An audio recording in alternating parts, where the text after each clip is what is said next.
Баршаңызға сәлем достар, менің YouTube каналыма қош келдіңіздер. Бүгін сіздермен бірге өте дәмді және ажурный болып шығатын, дастарханның сәнінен ешқашан кетпейтін блинчиктердің, яғни құймақтардың рецептімен бөлісетін боламын.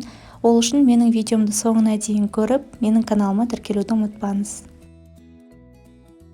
Ең алдымен жұмыртқамыздың үстіне қантымызды салып, венчиктің көмегімен қантымыз ерігенше барлығын жақсылап араластырып аламыз.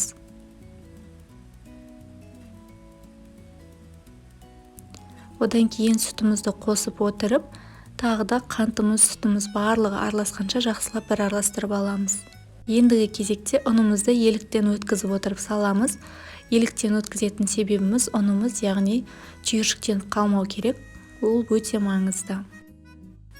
Барлық керек заттарды қанша мөлшерде керек екенін описаниеден оқи аласыздар.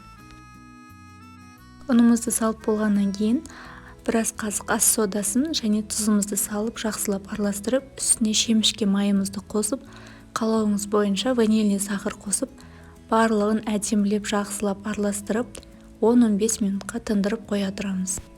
Бізде осындай сұйық масса шығу керек. Одан кейін отта қызып тұрған тапамыздың үстіне осылай құймақтарымызды құйып, жақсылап пісіріп аламыз. Құймақтарымыз пісіп бастаған кезде шеті қызара бастайды.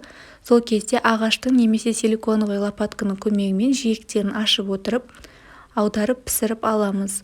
Вилка немесе темірзат тегізбеңіздер. Темірзат тиетін болса, сол жерге біздің құймағымыз жабысып, алынбай қалуы мүмкін.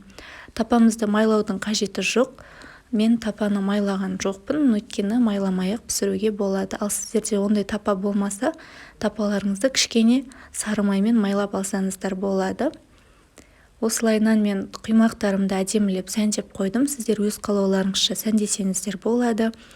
Арасына сметана салсаңыздар да болады, варенье салсаңыздар да болады. Ал мен шоколадтың көмегімен әдемілеп жасап қойдым. Менің құймағым ұнаса, маған лайк, комментария басып кетіңіздер. Баршаңызға ас болсын. Сіздермен болған Гүлзада. Қош сау саламатта болыңыздар.